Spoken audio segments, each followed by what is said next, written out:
Good morning, students, or good afternoon. Today we're here to talk about ser and estar, which are both ways to say to be in Spanish, but have really, really different uses. First, we need to start with what are the forms of ser. Alright, so you'll remember the forms of ser from probably Spanish 1, where we say soy, eres, es, somos, sois, son. Now you'll notice that there's no accent in sois because this is an irregular verb. The forms of estar are, estar is also one of those verbs that is a little bit different. We have estoy, and then we have estás, and that's an E at the beginning there. Está, note the accent over those A's in estás and está. No accent in estamos, this is an S here, estamos. Estáis, notice we're back to the accent, and están. So estar has a whole boatload of accents, and you need to get used to putting those in when you're doing the activities. If you don't put the accents in, it will count it wrong whether or not you have the correct form of ser or estar. Okay, so we're going to talk about the uses of ser and the uses of estar side by side. I believe that there are a few more uses of ser than there are of estar, so eventually this will even out a little bit. But ser is used for personality and appearance, okay? We have a lot of vocab in Level 3 that talks about personality and appearance. So I have an example sentence that has something about personality and something about appearance. Ella es muy guapa, that's a comment on the appearance, y muy inteligente, that would be personality. Okay, so ser for personality and appearance. We use it for things that are not easily changeable about ourselves. So we use ser for things that tend to be a little bit more permanent, not changeable. Okay. When we talk about estar, estar is for emotions, how you feel, health, feelings. Estar is for things that are very changeable. Okay, so from 1 minute to the next, your feelings may change. For instance, you may have a really bad morning and you may be feeling terrible, and then one of your friends brings you a little treat and you're in a good mood again. Okay, so an example of this would be ahora estoy muy agobiado. Right now I'm feeling very overwhelmed. Your vocab list is already divided up. We've already put the ser and the estar labels on top of the groups that they go with. So quiz number 1 was personality and appearance. Quiz number 2 was emotions and emotional states. Ser is used for origin and nationality. And origin is where you are from. That's what we mean when we talk about that. Nationality is what you call people who are from there.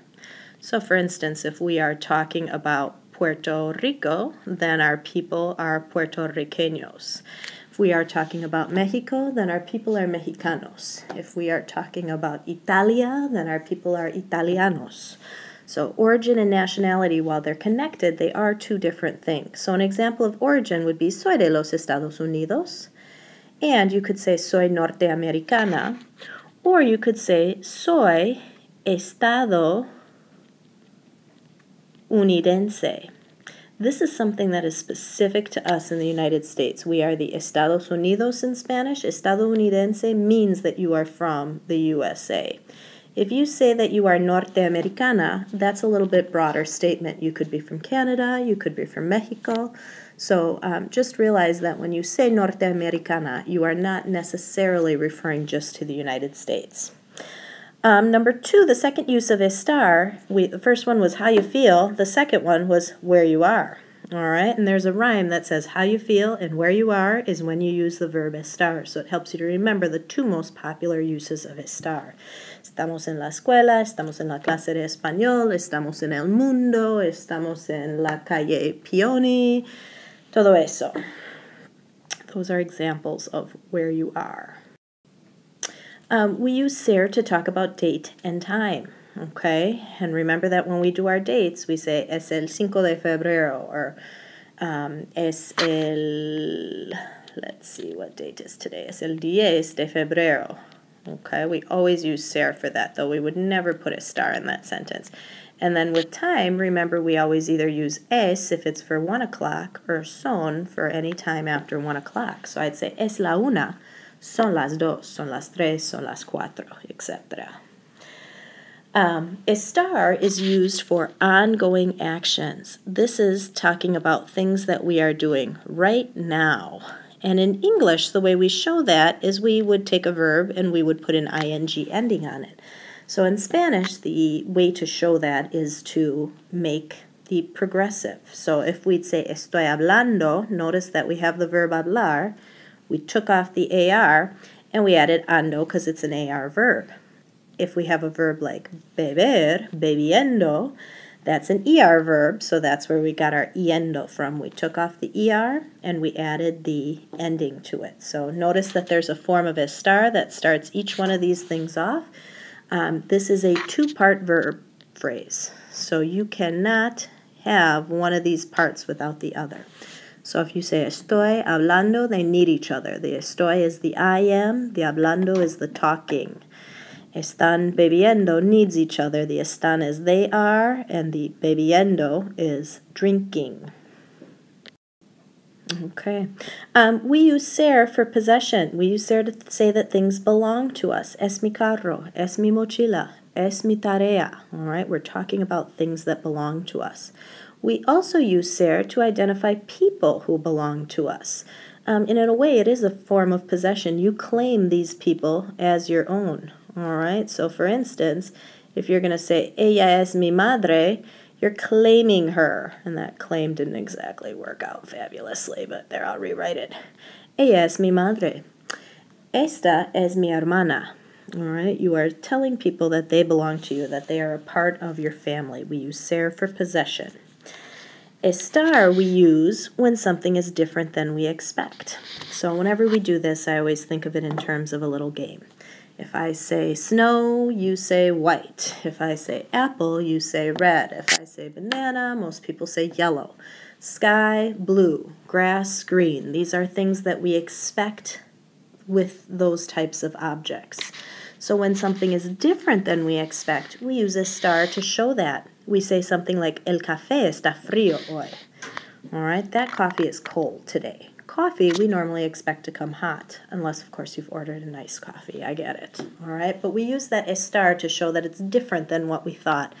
If la banana está negra, then that's not necessarily something that you really want to eat there. All right, it tells you that it's different than what you expect. When I lived in Spain, I had a host mom, and she would always say, ay, Mónica, qué guapa estás hoy, if I was looking particularly good that day. There'd be some days where she didn't say anything at all. She wasn't talking about whether I was a good-looking person in general. She was just talking about at that moment that I looked good. Numbers 5 through 7 are all uses of ser. Okay, we have officially run out of our uses of estar, and now we're talking just about ser. So we use ser to talk about somebody's profession. We might say, oh, ella es profe de español, or mi papá es doctor, or mi mamá es dentista. Okay, those are professions, and when we talk about profession, we always go back to ser. We talk about things, what things are made of using ser. So we'd say, la botella es de plástico. I might say something like, la puerta es de metal. Okay, I'm talking about what it is made of. El anillo es de oro. The ring is made of gold. And the last use of ser is that we use it when we talk about generalizations. So if you are going to make what I like to call a bold statement, and you are going to lump a whole bunch of things together and you're going to generalize, you would use ser to do that. I might say something like, la escuela es aburrida, or el café es bueno por la mañana, or es necesario por la mañana, like somebody needs it in the morning. You're making a bold statement, you're making a blanket statement, you are generalizing. You might say something like, oh, Jimmy John's is good. It doesn't matter what you get from Jimmy John's, it's all good, if that's your opinion.